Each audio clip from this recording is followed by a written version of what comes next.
Big racing around Australia, controversial racing yesterday with a couple of top jockeys suspended after the Doomben 10,000.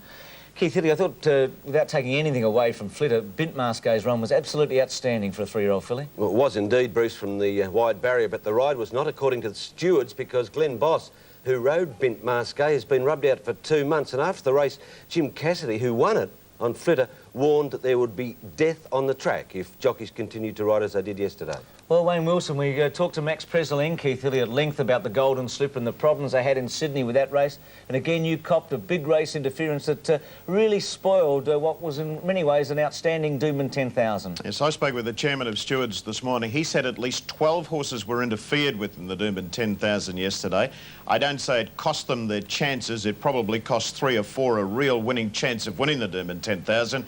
But what are you supposed to do to stamp out this interference? It happened in Sydney. It happened again yesterday in Brisbane. They've handed out a penalty of 2 months or 29 meetings to Glenn Boss. Now, sooner or later, the jockeys have got to start taking notice of this. It's just a common sense approach. When you go out there on the track, you've got to be a little bit careful. 29 meetings, it's a fair sort of a penalty, but it's something that we need to try and stamp out this interference. The stewards can't go out there and ride the races for them. They tell them, they warn them, but they can't ride the races for them. So I agree, Wayne, and Jim Cassidy came up with a likely solution. He said, rub them out.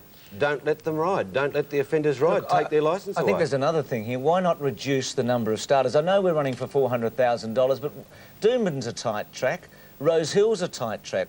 Why not make it 14 only? We go to the race. Baggio's the first to fall, Wayne, and then Silver Neon. It's a nightmare for everyone, including a race caller, when this happens, isn't it? yes, well, a lot happens in a race. Just on your statement there, you know, reduce the numbers. Bruce, Doomben's got the best starting point in Australia from the 1350. I don't really think that's the answer. Fair enough. Flitter's wide on the turn into the straight. She'd been shuffled back. She was going to be in a box seat position, but look at her on the outside. Look at Cassidy pumping on her. I couldn't see her beating the leaders at this stage. All our mob and Bint Masquet are fighting it out, but look at her pick up in the last 100 metres of the race. She really pings to them. All our mob's got to watch. Watch Moses right on the line. His disgust at being beaten by Flitter.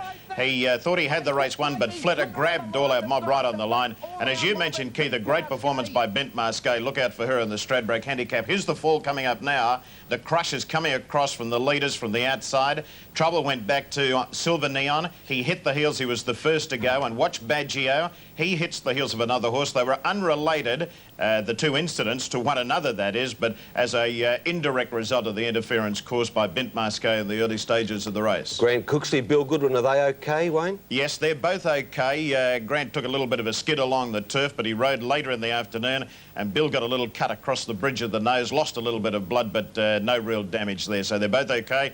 Both horses okay as well. Shane Dye, by the way, had a fall earlier in the day. In the same spot, basically, wasn't it? In the same spot. There have been 5 incidents in that same spot in the last 12 or 18 months.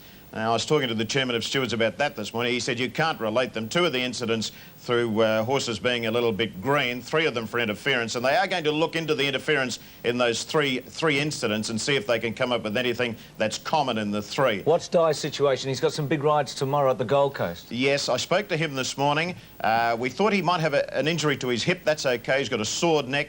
He's almost decided not to ride tomorrow. He's 50-50. He's pulled the pin on 2 of his mounts. He's down to ride Silk Only in the Hollandale Cup and also Del Maestro. He said he'll see how he feels in the morning. 50-50 at this stage to ride. Tell us about Sal Cante's winning the chairman's handicap. Sub-Zero was in about 7th position earlier. I was interested in his run. Castletown's still not really firing. Sal Cante comes from a long way back here. Full Suit gets the better of Pringle early in the straight, doesn't he? And then Brero comes up. Yes, this was a good win by Sal Cante. He's obviously a dyed-in-the-wool stayer, and there's some consolation for Boss after that suspension in the 10,000, but it was a good solid performance. Bruce, I like the run of Sub-Zero. I think he's right on target for the Brisbane Cup. I think he's going to loom as a real chance in the big 2-miler. Look at Sal Cante joining in quickly. Good, solid performance. Plenty of acceleration at the end there, and he went to the post to score nicely. I thought Thrifty Reserve's run was okay, just behind the place getters at the end. Yeah, Sub-Zero probably the one to go for there, and Castletown might be gone, I think, Wayne. He just hasn't fired a shot anywhere of late. He's getting long in the tooth. Rough Habit, gee, you called some great wins of his over the years. The colours came again in the Doomben Classic, didn't they, with What a Poet, the stablemate. I don't know if he's going to be as good as Rough Habit, but he looks as though he is pretty good, What a Poet. This is a terrific performance. He's back about second last as they straighten up. Try and look for those cutters. He's checking him off the heels of a horse in front. He'll eventually swing him to the outside. Now, he must be 6 lengths off the leader there. Extreme outside now, Wayne, with Pillar Assault trying to get past Headstrong, isn't he? That's right, but look at this fellow join in quickly now. Look at him wind up. Here he comes, he's finishing brilliantly on the outside, a great performance, and he's headed towards the Derby. And it's interesting to note that Johnny Wheeler brought Rough Habit here as a 3-year-old, and look what he did with him after that. Look out, this fellow doesn't Very follow good in his Derby footsteps. trial, Wayne, wasn't it? Oh, yes, great Derby trial. He'll be very hard to beat in the Derby, but Waikika and Arborea are there as well. What did you make of Pillar of Salt? Did Mick have to go a little early on it? Well, he was caught a little bit wide, but overall I would have classed him as a little bit disappointing. Very briefly, our Jarzy won again yesterday, narrowly. Max has been raving to me about this. Is it a good horse? This is the Freedman 2-year-old.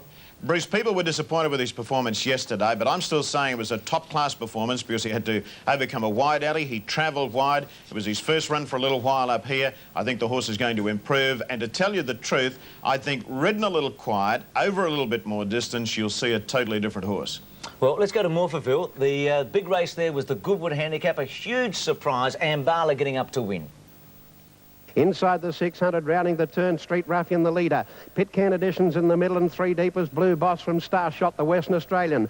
Around the outside of those was Balmoral Bow starting to come into it from Yankee Dapper. Then All Imagination, Superior Arts got nowhere to go. Neither's Chiliad nor Ambala, and down the outside, Corregidor starting to run on, and they were followed further back by Let Him Ride, who's starting to slide, but the leader, Pitcairn Edition now, from Corregidor and down the outside, Let Him Ride is starting to come, and so is Simon Stather across the track, getting through Blue Boss, and now Ambala. Ambala, the mare, put her nose out, and she's grabbed the AWA Goodwood. Second, Simon Stad. Third, Let Him Ride. You've seen her here. She ran in the Francis Tresidder. Ambala was a big surprise. Yeah, sure. 60-1, paying massive odds around the nation. First Group 1 success for her Oakbank trainer Danny Brook, and that win deprived Lee Friedman of his 100th group success. With Simonstad. What a run from Simonstad from barrier 19, Bruce. It was a big run, and Chiliad, the favourite, didn't look to get a crack at them at all in the straight. Dion Heyman, after the race, caught up with the 18-year-old jockey Jason Holder, who rode the winner. Talk us through the race. Well, I jumped out reasonably well, got midfield. There was a few horses inside of me. I was around about 3 wide the whole way. I got a bit of a knock at the 250 mark, and I was a bit worried, but then I got an inside run, and she got on real well. There was a lot of traffic there at the finish. There was a lot of traffic, yeah. I was a bit worried, so had a look at me outside. There was horses everywhere. Had a look at my inside, and lucky rain came. Just had luck of the run. Biggest win of your career? Very, yep, biggest. Just 18, but quite composed there. South Australian Oaks, the long odds-on favourite, Trista Love, has no luck here at all. Pindi, who ran second at 30-1 behind of the grey, is ready to strike. Now, Keith, you'll see Trista Love in her familiar pinky colours, and she gets absolutely skittled. She's about 4 off the fence here. Now, watch this. Bang, bang, she goes. She had missed the start also and got squeezed out. Simon Marshall kept running into dead ends, didn't he? She was an odds-on favourite. Everything went wrong, as you said, from the start, and she was stopped in her tracks there. But it does leave unanswered, Bruce, the question of whether she is a genuine stayer. She's getting home all right now after all that problem, but there's no doubt about the winner, Pindi, as a stayer. She'll probably go on now to the Queensland Oaks. She's also going to be set for the Caulfield Cup in the spring. She's a stayer of the future. Yeah, Wayne, we'll go to the Colin Alderson interview in a moment, which is an interesting one. They're trying to... Queensland Oaks, I mean, she can stick, can't she? But I'm not sure she's got the class. I think your Oaks is a better race than the South Australian Oaks. Well, that was a good, solid staying performance yesterday, Bruce, but she'll be running into some good fillies up here. Arborea looks as though she's going to be hard to beat in the Oaks here. She's thriving in Brisbane, and you know what a quality filly she is. She does look a cut above certainly that field, except for Trista Love on paper. This was Colin Alderson's reaction to Dion Heyman after the win. You look to have the run of the race thanks to Alfie Matthews? Yeah, superb ride. You couldn't ask for a jockey to ride a horse any better than that. And what were you thinking in the straight when True LS came up? Well, I must admit it was a long 200, but, you know, she's a tough little thing. Her mother, I trained her mother and won 15 with her mother, and she was just as tough. So, you know, they mightn't be big in stature, but they've got a big heart in them. How good do you think she is? Oh, she's not special, but she's a pretty handy filly. Any filly that can run second in Australasian Oaks and win an Oaks itself, well, they've got to be a bit above average. It's a pretty fair comment. Very briefly, Keith, and Wayne, if you want to butt in, Lee Friedman asked to put blinkers on Go-Go Dole during the week. The jockey got off last week and said the horse needs blinkers. The stewards denied the request. Why would they do that? I spoke with the chief steward in South Australia about that during the week, Bruce. He said that he watched the video of that win, mind you, several times and decided, along with his panel members, that she didn't need blinkers. Well, surely a trainer would know if a horse needs blinkers or not in a jockey. They're only trying to get the best out of the horse, aren't they? No argument from me. In fact, lack of blinkers might have deprived her of a win by 2 or 3 lengths instead of a narrow one. Adelaide Cup market tomorrow, big race. The favourite top rating at 11-4. Last year's winner, Al Pompey, out to 12-1. Got a quick tip? Yeah, Placido is as tough as old boots, Bruce. And Hollandale Cup, who'll win that, Wayne, in one word? Well, we've got a nice track down to the Gold Coast, and in one word, Durbridge. Thank you. See you both next week. Thank you, Bruce. We'll take a break. Kate's back with all the scores after this.